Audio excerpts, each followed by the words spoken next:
आज के video lecture में हम डिस्कस करेंगे वेयर हाउसिंग। वेयर हाउसिंग थोड़ा बड़ा टॉपिक है, इसलिए हम इसे 2 लेक्चर में डिस्कस करेंगे। इससे पहले मैंने 2 पार्ट में डिवाइड किया है। सबसे पहले हम जानेंगे ओवरऑल वेयर हाउसिंग का मतलब क्या होता है और वेयर हाउसिंग कौन कौन से फंक्शंस परफॉर्म करता है, और दूसरा हम वेयर हाउस के बारे में पढ़ेंगे कि इंडिया के अंदर इसकी क्या क्रोनोलॉजी थी डेवलप होने की। जैसे हम आईसीएआर के बारे में पढ़ते हैं कि 1926 में रॉयल कमीशन आया, फिर 1928 में उन्होंने अपनी फाइनल रिपोर्ट सबमिट की, 1929 में हमारा आईसीएआर बना।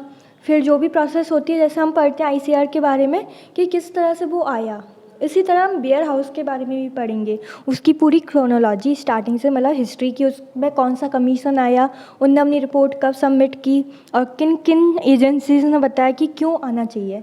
आज के लेक्चर में हम ये सब डिस्कस करेंगे। ओके, फिर नेक्स्ट लेक्चर में जो हमारी वेयर हाउसिंग की एजेंसीज होती हैं, central warehousing agency, state warehousing agency, ये डिस्कस करेंगे। ओके, ये प्रीव्यू था हमारी वीडियो का।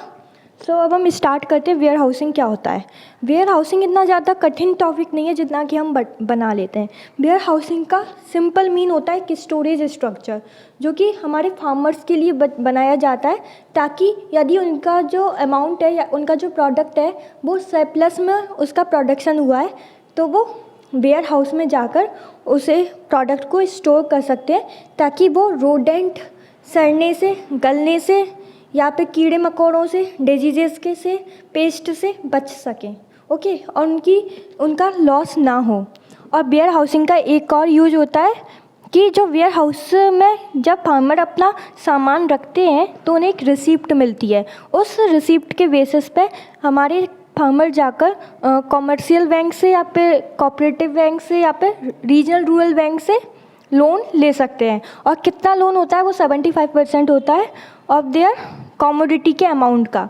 उनकी जो कमोडिटी वेयर हाउस में रखी है उसके अमाउंट का 75% उन्हें वेयर हाउस की रिसिप्ट से लोन मिल सकता है। ये थोड़ा प्रीव्यू था। अब हम डिटेल में पढ़ेंगे कि होता क्या है warehouse. Okay, warehouses are scientific storage structure specially constructed for the protection of quantity and quality of stored product. warehouse कुछ भी नहीं है, एक साइंटिफिक स्टोरेज स्ट्रक्चर होता है। और इसे क्यों बनाया जाता है? ताकि हम अपने प्रोडक्ट की क्वांटिटी और क्वालिटी को प्रोटेक्ट कर सकें स्टोर करते समय। ओके, क्योंकि ऐसा तो ज़रूरी नहीं है ना कि हमारा जो प्रोडक्ट है वो हमेशा पूरा का पूरा बिक जाए। हमारा नहीं, फार्मर्स का जो प्रोडक्ट है वो पूरा का पूरा बिक जाए। कभी कभार ऐसा भी होता है कि उन्हें स्टोर करने की ज़रूरत पड़ती है, तो इसलिए वेयर हाउसिंग आई, ताकि हमारे फार्मर्स को ज़्यादा लॉस ना हो पाए। Okay, the warehousing scheme, ये एक स्कीम है इंडिया के अंदर। Is an integrated scheme of scientific storage, rural credit, price stabilization and the market intelligence, and is intended to supplement the effort of cooperative institution. अब इसका मतलब क्या है? इस पैराग्राफ की एक एक शब्द का मतलब हमें समझना जरूरी है वेयर हाउस को समझने के लिए। अब ये जो स्कीम है वेयर हाउसिंग स्कीम, जिसके अंदर हम वेयर हाउसेस को बनाते हैं, ये केवल हमें स्टोरेज के लिए एरिया ही प्रोवाइड नहीं करता, साथ ही साथ रूरल क्रेडिट कैसे? जैसे कि मैंने आपको अभी समझाया था कि हमें वेयर हाउस से जो रिसिप्ट मिलती है उससे हम 75% तक का लोन ले सकते हैं। 75% ऑफ आवर कमोडिटी वैल्यू, यानी कि जो कमोडिटी मैंने अपने फार्म पर कुछ प्रोड्यूस किया, अब मुझे उन्हें वेयर हाउस में स्टोर करना है, तो उसकी जितनी वैल्यू होगी मेरी कमोडिटी की, उसका 75% वेयर हाउस रिसिप्ट से मैं ले सकती हूँ लोन। तो ये रूरल क्रेडिट में भी हेल्प करता है। ओके, प्राइस स्टेबलाइजेशन कैसे?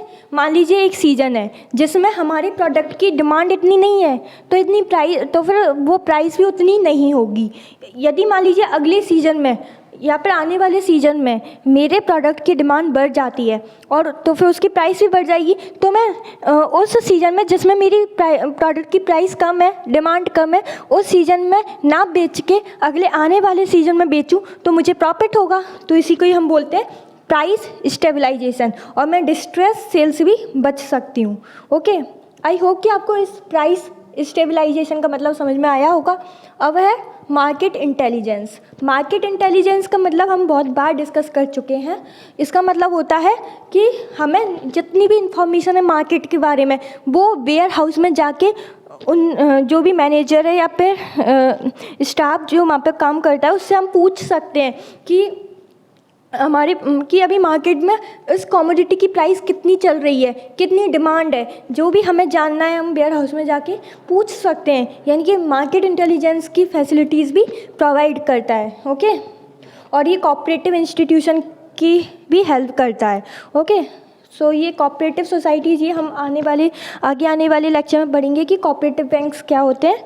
सो कोऑपरेटिव का मेनली जो बेसिक मतलब होता है, जब बहुत सारे फार्मर्स हैं वो आके मिलके काम करते हैं ताकि उनका बल्क में प्रोड्यूस अच्छे से बिक जाए और एक दूसरे को जब पैसे की ज़रूरत पड़े तो आपस में एक दूसरे की हेल्प कर दें, वो भी कम इंटरेस्ट रेट पे।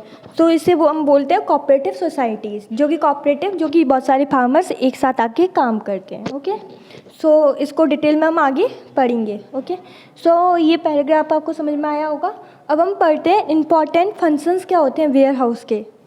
सो पहला तो है साइंटिफिक स्टोरेज, जो कि इसकी डेफिनेशन में भी है। Okay, a large bulk of agricultural commodities may be stored.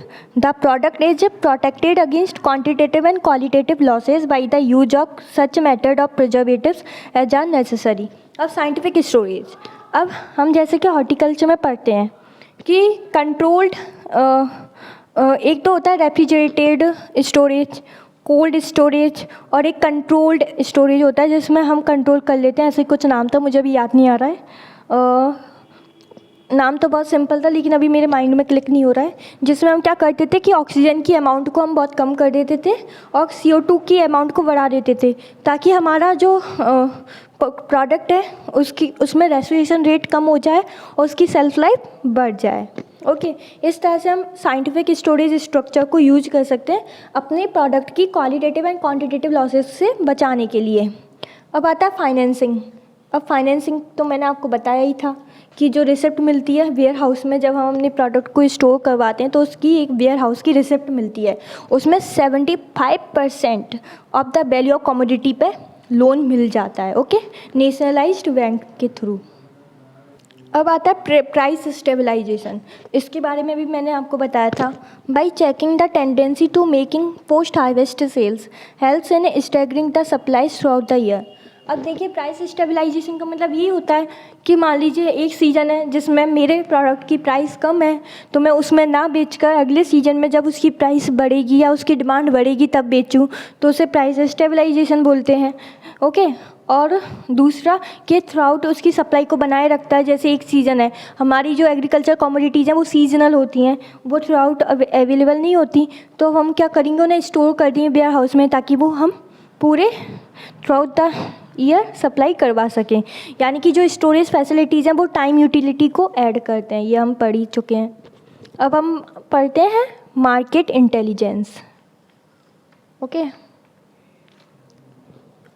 it also offer the facility of market information to persons who hold their produce in them. Okay, helps in preventing distress sales को prevent करने में help करता है। it gives the product holding power. The farmer can wail for the emergence of favorable market condition and get the best value for his product. ये सब हम discuss कर चुके हैं पॉइंट्स को, फिर भी मैं आपको एक बार शॉर्ट में बता देती हूँ। मार्केट इंटेलिजेंस क्या होता है, हम अपने प्रोडक्ट के रिगार्डिंग मार्केट में जो भी इंफॉर्मेशन है, जैसे कि क्या प्राइस है, कितनी डिमांड है, ये सब हम पता लगा सकते हैं भाई वेयर हाउस में जाकर। ओके, ये फैसिलिटीज़ भी वेयर हाउस प्रोवाइड करता है अपने कस्टमर को, और ये डिस्ट्रेस सेल को होने से भी रोकता है और प्रोडक्ट होल्डिंग पावर देता है फार्मर को। कैसे, अगर मान लीजिए स्टोरेज फैसिलिटी ना हो तो फिर फार्मर को अपना प्रोडक्ट बेचना ही पड़ेगा, और कैसे बेचना पड़ेगा, डिस्ट्रेस सेल पे भी बेचना पड़ेगा। यदि वेयर हाउस फैसिलिटी होगी तो उसे वो डिस्ट्रेस सेल से बच सकता है और प्रोडक्ट को स्टोर कर सकता है, तो ये होल्डिंग पावर उसकी बढ़ रही है। और जो फार्मर है वो ऐसा भी कर सकता है कि जब फेवरेबल सीजन आए जब अपने प्रोडक्ट को बेचे।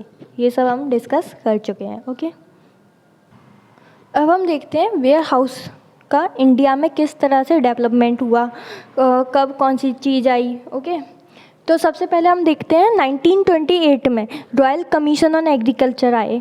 फिर उनने क्या किया, अभी हम देखते हैं उनने क्या किया।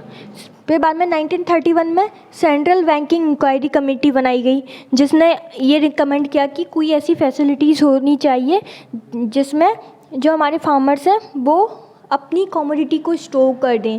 तो ये 1931 में सेंट्रल बैंकिंग इंक्वायरी कमेटी ने ये सलाह दी। ओके, अब 1951 में ऑल इंडिया रूरल क्रेडिट सर्वे कमेटी बनी, ये आरबीआई ने बनाई थी। ठीक है, 1951 में, क्योंकि देखो 1928 में रॉयल कमीशन ऑन एग्रीकल्चर आए और उनने भी ये नीड फेल्ट की थी कि कोई ऐसी एजेंसी होनी चाहिए, कोई ऐसा स्ट्रक्चर होना चाहिए जिससे कि फार्मर अपने प्रोडक्ट को स्टोर कर सकें।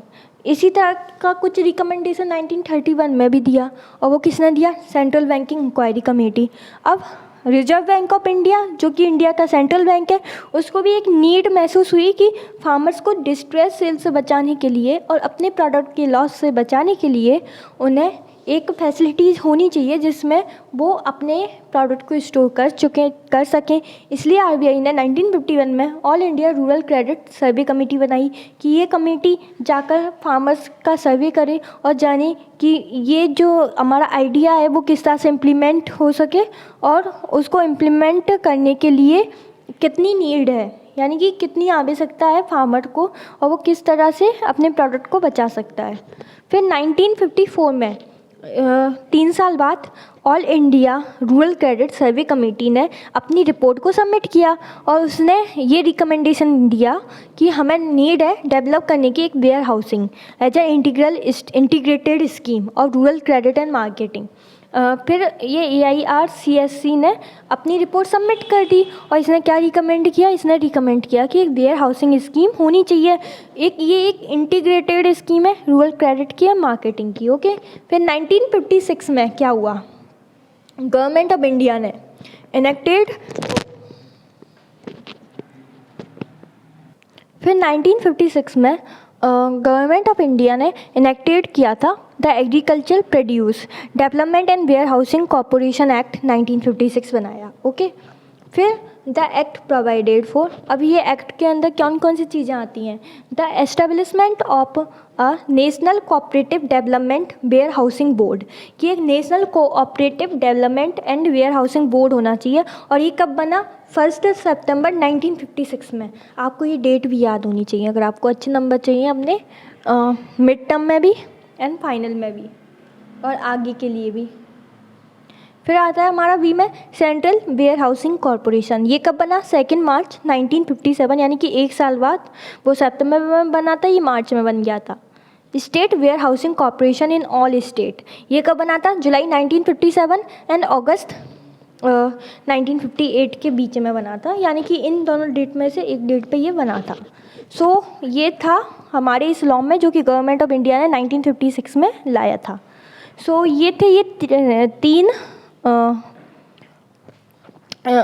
थे जो कि 3 बोर्ड जो कि हमारे इस एक्ट के अंदर बने थे और ये वेयर हाउसिंग फैसिलिटीज़ को प्रोवाइड करते हैं।